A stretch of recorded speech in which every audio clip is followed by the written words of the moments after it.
Paranoid schizophrenia. Imagine waking up one morning and knowing, with complete, unshakable certainty, that someone is watching you. Not a vague worry, not anxiety, certainty. You hear voices that comment on your movements, warn you of danger, or accuse you of things you didn't do. You start seeing patterns everywhere. The way a stranger looked at you, a car that was parked outside twice this week, a phrase on the TV that felt like a message aimed directly at you. This is paranoid schizophrenia, the most recognized form of the disorder. The brain's threat detection system goes into permanent overdrive. The part of the brain responsible for filtering out irrelevant information, particularly the dopamine pathways, misfires. Suddenly, everything feels significant. Everything feels like a clue. And the conclusion that system keeps reaching is, you are in danger. The person experiencing this isn't being dramatic. Their brain is producing fear responses to threats that are just as vivid and real to them as anything you've ever experienced. The voices aren't metaphorical. They are perceived as actual sounds, often critical, sometimes commanding, sometimes terrifying. What makes paranoid schizophrenia distinct is that cognition and everyday function are often relatively preserved. Someone can hold a conversation, remember things, maintain a routine, while simultaneously living in a parallel reality of threats and persecution. The cruelty of that is enormous, because the rational part of the mind sometimes suspects something is wrong, but the fear is always louder. Catatonic schizophrenia. Now picture the opposite.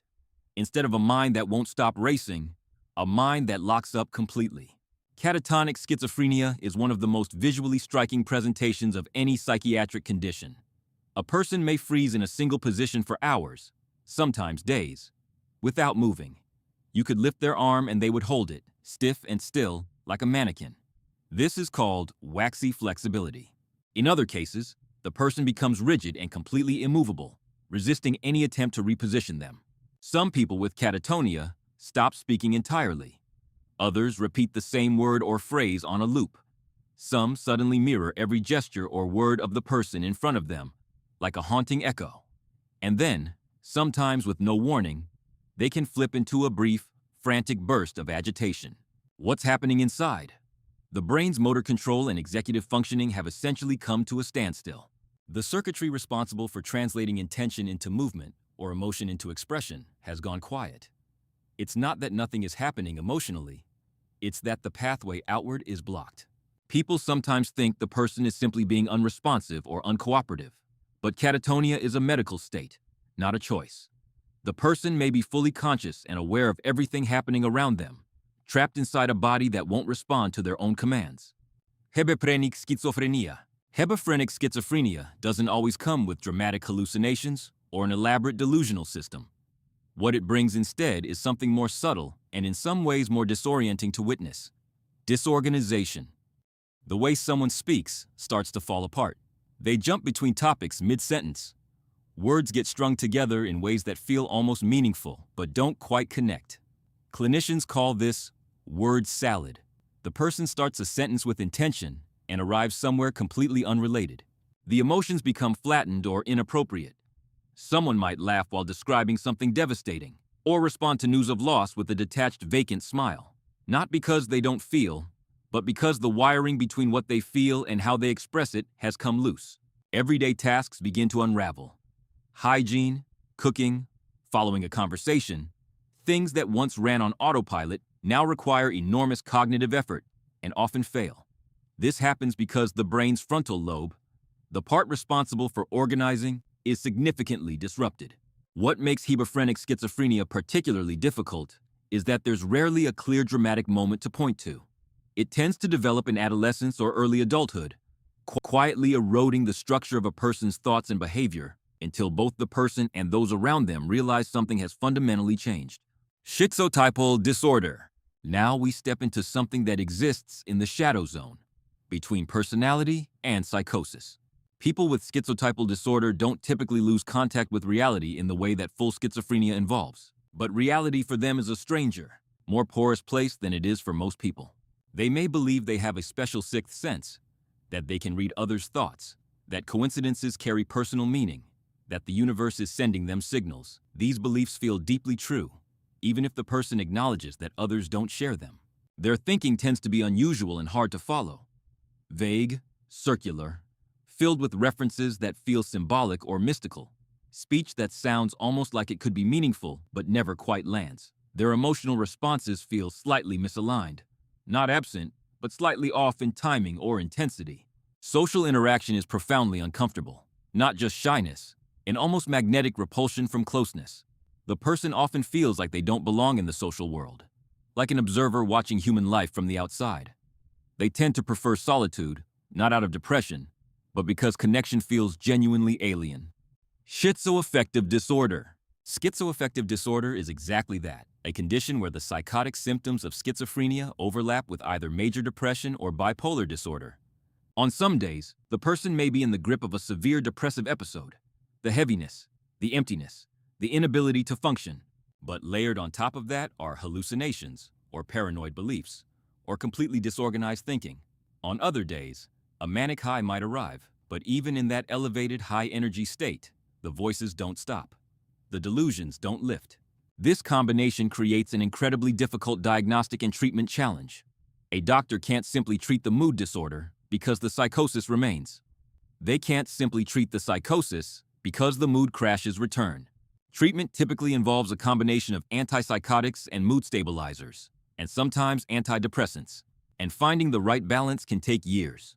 What makes schizoaffective disorder particularly devastating is how unpredictable it is. The person never quite knows which version of their brain they'll wake up with. The mood and the reality both shift, and each one can make the other worse. Schizophreniform disorder.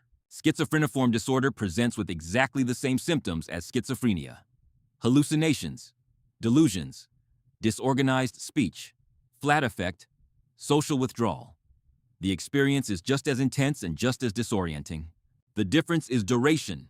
Schizophreniform disorder lasts between 1 month and 6 months. If symptoms persist beyond that, the diagnosis shifts to full schizophrenia. But that timeline doesn't make it less serious. Being in a psychotic episode for 3 months, hearing voices, living inside delusions, losing the ability to distinguish your thoughts from reality, is an experience that can permanently alter a person's life, relationships, and sense of self. There's an important fact in here. A significant portion of people with schizophreniform disorder do recover fully. With early aggressive treatment, antipsychotics, structured support, and close monitoring, some people move through this episode and return to baseline without developing chronic schizophrenia. This is why early intervention matters so much. The brain caught in the first stages of psychosis is a brain that still has windows of opportunity. The earlier treatment reaches it, the better the outcome. Time in this case is not just a diagnostic detail, it's a variable you can actually work with. Simple schizophrenia. Simple schizophrenia doesn't announce itself with voices or visions. There are no dramatic delusions, no terrifying hallucinations. What it brings instead is a slow, gradual withdrawal from interest, from motivation, from connection, from the world. Someone with simple schizophrenia begins to lose what psychiatrists call negative symptoms. The drive to do things dissolves. Social relationships fade without conflict or rupture. They simply stop being maintained. Emotional expression becomes increasingly flat and muted. The person starts to appear indifferent. Not depressed exactly, not psychotic exactly, but somehow increasingly absent. Hobbies they used to have. Goals they used to talk about. Relationships they used to invest in. One by one, these things drop away, and the person either doesn't notice or doesn't have enough motivation to care that they've gone. Because there are no dramatic symptoms, no florid psychosis, no clear crisis, simple schizophrenia is frequently missed entirely.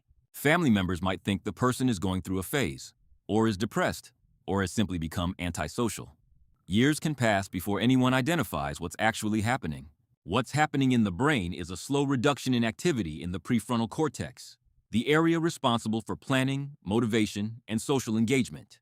The dopamine system, rather than producing excess activation as in paranoid schizophrenia, has become profoundly underactive. The result isn't fear or chaos. It's a quiet, gradual dimming. Undifferentiated schizophrenia. Sometimes, a person's experience doesn't fit neatly into any single category. They might have hallucinations. They might have some disorganized thinking. There might be a thread of paranoia, but not enough to define it. The symptoms are real and they are significant, but the brain hasn't chosen a single type of breakdown. This is undifferentiated schizophrenia. It meets the core diagnostic criteria: disruptions to thought, perception, and reality. But the symptom picture is mixed, shifting, or overlapping enough that no single subtype captures it. This isn't a lesser diagnosis or a placeholder. It's simply the brain's way of reminding us that human neurology doesn't always follow textbook categories. The suffering is no less real. The impact on daily life is no less severe. It's just that the brain has found its own particular combination of ways to break down. Treatment approaches largely mirror those for other forms. Antipsychotic medication to quiet the overactive dopamine signaling, and structured psychosocial support to help rebuild the cognitive and social skills the illness erodes. Schizophrenia, in all its forms, is not what movies have taught us to believe. It's not violence. It's not a split personality. It's not a character flaw or a moral failure or a choice. It's a group of conditions where the brain's most fundamental systems, the ones that filter reality, regulate perception, and organize thought, have broken down in different ways, for different reasons, with different shapes. Every person living with one of these conditions is navigating a version of reality that no one else around them can fully see or verify. And they're doing it with a brain that is simultaneously the thing being affected and the only tool they have for making sense of it.